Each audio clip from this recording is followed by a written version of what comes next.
Hello students, welcome to the new video of DK Goyal full book solution series. So students, आज की video में हम general entry के GST chapter का question number 4 करने वाले हैं। इससे पहले कि पिछले क्वेश्चंस में पिछली वीडियोस में करा चुका हूं, जिन स्टूडेंट्स ने वीडियोस नहीं देखी है जाके देख सकते हैं। तो चलिए स्टार्ट करते हैं। क्वेश्चन देखिए, pass entries for the following transaction in the books of messrs Kartikeya and company of Chennai. तो यहाँ पे चेन्नई के अंदर कौन है? हम है कार्तिक एंड कंपनी। तो हमें चेन्नई के अंदर हम रहते हैं, हमें अपनी बुक्स में ये ट्रांजैक्शंस को रिकॉर्ड करना है। यहाँ पे सिर्फ दो ट्रांजैक्शंस हैं, हमें उनको रिकॉर्ड करना है। ठीक है, तो चलिए एंट्री देखते हैं। एंट्री कब हो रही है? 2022 जून के अंदर हो रही है। तो हम यहाँ पे कॉमन 2022 जून को पहली एंट्री हो रही है। और एंट्री क्या बोल रही है? Purchase goods from Ravichandran of Madurai of list price of 2 lakh and 25% trade discount. तो बोला जा रहा है यहाँ पे कि हमने जो सामान खरीदा है वो कितने का? वो 2 लाख रुपए का है। इस पे ट्रेड डिस्काउंट है 25%। 25% का सिंपल सा शॉर्टकट होता है डिवाइड बाय 4। इसको 4 से डिवाइड करके कितना आएगा? 50,000। मींस हमारे यहाँ पे जो डिस्काउंट हो गया, ट्रेड डिस्काउंट, वो कितना हो गया? ट्रेड डिस्काउंट हो गया 50,000। उसको सिंपल माइनस कर देते हैं और कहीं पर भी रिकॉर्ड नहीं करते। तो ये हमारी क्या आ गई? दिस इज हमारी परचेज वैल्यू। ये हमारी परचेज वैल्यू आ गई है। अब इसके बाद यहाँ पे लिखा है, यहाँ पे 4% कैश डिस्काउंट है। तो देखो, जीएसटी लगाने से पहले सिंपल सा रूल है कि हमको सबसे पहले ट्रेड डिस्काउंट माइनस करना होता है। और ट्रेड डिस्काउंट कभी रिकॉर्ड नहीं करते। ये हमने पहले पिछले जनरल एंट्री चैप्टर में ही ये पढ़ा था, उसके अंदर ये कॉन्सेप्ट हम वहां सीख के आए थे। अब यहाँ पे क्या होगा? जब कैश डिस्काउंट होगा तो हम पहले कैश डिस्काउंट को माइनस करेंगे, उसके बाद जो वैल्यू आएगी जीएसटी उस अमाउंट पे लगेगा, परचेज वैल्यू पे जीएसटी नहीं लगेगा। इट मींस सिंपल सी बात है, जितने भी डिस्काउंट होंगे पहले डिस्काउंट माइनस होंगे, उसके बाद जो वैल्यू आएगी उसके ऊपर जीएसटी लगाएगा। तो मींस यहाँ पे क्या है? यहाँ पे जो 4% डिस्काउंट है पहले वो माइनस करेंगे जो कैश। तो कैश डिस्काउंट जो है इसका 4% 6,000 रुपए बनता है, वो माइनस करो। अब हमारी वैल्यू आ गई 1,44,000। This is our transaction value. इसके ऊपर हम जीएसटी लगाएंगे। जीएसटी कितना लगाना था? 9%। तो इसका 9% आएगा 12,960। तो ये तो हो गया भैया सीजीएसटी और ये हो गया हमारा एसजीएसटी। दोनों ही बराबर रखेंगे।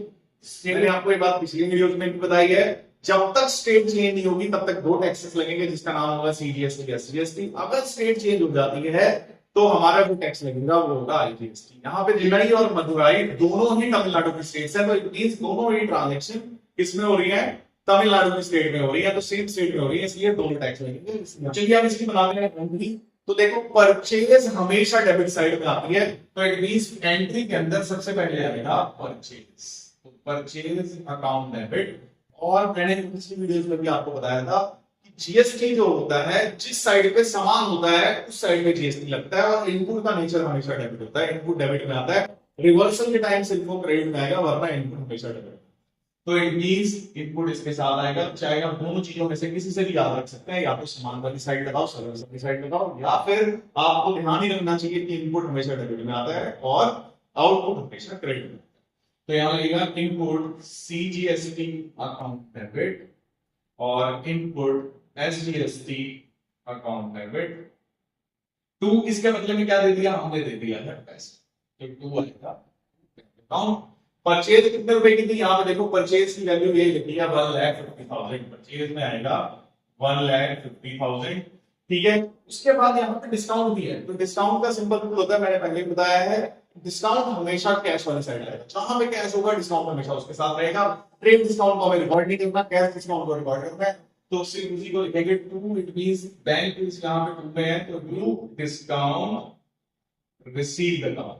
ठीक है, जो क्रेडिट साइड पे डिस्काउंट आता है वो रिसीव।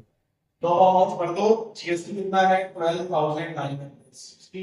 12,960। डिस्काउंट कितना है? डिस्काउंट है 6,000 रुपए। इन तीनों को प्लस करने के बाद, ये 6,000 माइनस करने के बाद हमारी वैल्यू आ गई 1,69,930 रुपीस। ठीक है, तो यहाँ पे पहली एंट्री हमारी बन होती है। देखते हैं second entry. Sold goods to Ramalingam of Erode of list price of 3,75,000।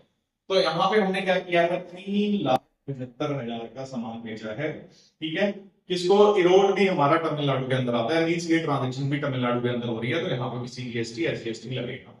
ठीक है, तो 75,000 का 20% ट्रेड डिस्काउंट है। इसका 20% मतलब या तो डिवाइड बाय 5 कर दो या यहाँ से 2 जीरो हटा के इसकी 2 से मल्टीप्लाई कर दो। तो इसको डिवाइड बाय अगर मैं 5 करूंगा तो हमारी वैल्यू आएगी 75,000। तो 75,000 आ गया। ठीक, ये हमारा हो गया ट्रेड डिस्काउंट। ट्रेड डिस्काउंट को हम सिंपल माइनस कर देते हैं, रिकॉर्ड हमने कहीं नहीं करना। तो वैल्यू आ गई 3 लाख, ये हो गया हमारा सेल्स।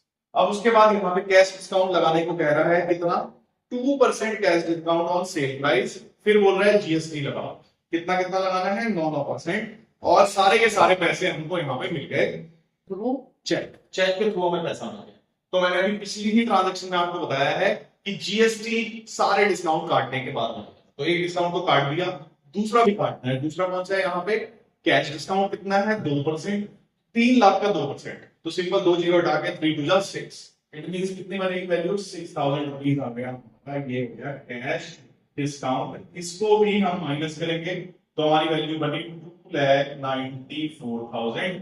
अब हम इस पे जीएसटी लगाएंगे कितना, 9%। तो इसका 9% बनेगा 26,460। ये जो हमारी वैल्यू आई है, दिस इज ट्रांजैक्शन वैल्यू। इसे हमें कहीं भी रिकॉर्ड नहीं करना है, ठीक है। ये सीजीएसटी आ गया और इतना ही हमारा आ गया क्या, एसजीएसटी। एक ही निकालना होता है, दूसरा हमें क्या बता देगा बस। अब हमारे पास सारी ट्रांजैक्शंस आ गई। अब हम सिंपल एंट्री करेंगे। एंट्री में क्या होता है, जो चीज पहले आएगी हमारे पास उसको पहले लिखेंगे और जो जाएगा उसको बाद में लिखेंगे। तो हमारे पास आ क्या रहा है, यहाँ पे आ रहा है पैसा। इसके थ्रू, चेक के थ्रू। इट मींस हमारे एंट्री में क्या आएगा, यहाँ पे इसकी डेट है 25। इट मींस यहाँ पे आएगा बैंक अकाउंट डेबिट, हमारे पास आएगा बैंक। और डिस्काउंट दिया है इस क्वेश्चन में, तो डिस्काउंट हमेशा बैंक के साथ रहता है। तो इट मींस यहाँ आएगा डिस्काउंट। अब देखो डेबिट वाले डिस्काउंट को बोलते हैं अलाउड। तो discount allowed account debit to sales. ये पैसा क्यों आ रहा है, सेल की वजह से। और सेल पे जो टैक्स लगता है होता है output. It means output CGST SGST हमने वहां निकाल लिया है कितना है, तो दोनों का नाम लिख दो, टू आउटपुट एसजीएसटी अकाउंट। अब हमारे पास सारी वैल्यू यहाँ लिखी हुई है, हमें बिल्कुल भी टेंशन लेने की जरूरत नहीं है। तो मैं रिकमेंड करूंगा आपको कि जो ट्रांजैक्शंस थोड़ी सी मुश्किल होती है उसके अंदर आगे वर्किंग नोट्स जरूर बना लो। उससे आपका काम बहुत आसान हो जाता है। आपको थोड़ी सी मेहनत बस यहाँ पे करनी है। जब आपने यहाँ पे मेहनत कर ली तो आपको दोबारा कुछ सोचना नहीं है, बस सिर्फ एंट्री बनानी है और यहाँ से देख के आराम से। अब हमारे मैं सारे नोट्स पढ़ देता हूँ। बैंक के अंदर कितना पैसा आएगा, चलो बैंक को छोड़ दो, बैंक को लास्ट में करेंगे। बाकी सारी अमाउंट यहाँ लिखनी है, तो पहले उसको लिखेंगे। यहाँ पे बोल रहे हैं 60,000। सेल्स कितनी है, सेल हमारी यहाँ कितनी है, 3 लाख। तो वो आ गया। उसके बाद सीजीएसटी कितना है, 26,460। उसके बाद एसजीएसटी कितना है, 26,460। अब इसमें से इन सबको प्लस करके इसमें से 6,000 माइनस करेंगे तो हमारी वैल्यू आ जाएगी 46,920। ठीक है। तो आई होप आपको ये क्वेश्चन अच्छे से समझ आया होगा। मिलते हैं नेक्स्ट वीडियो में इस चैप्टर के नेक्स्ट क्वेश्चन के साथ।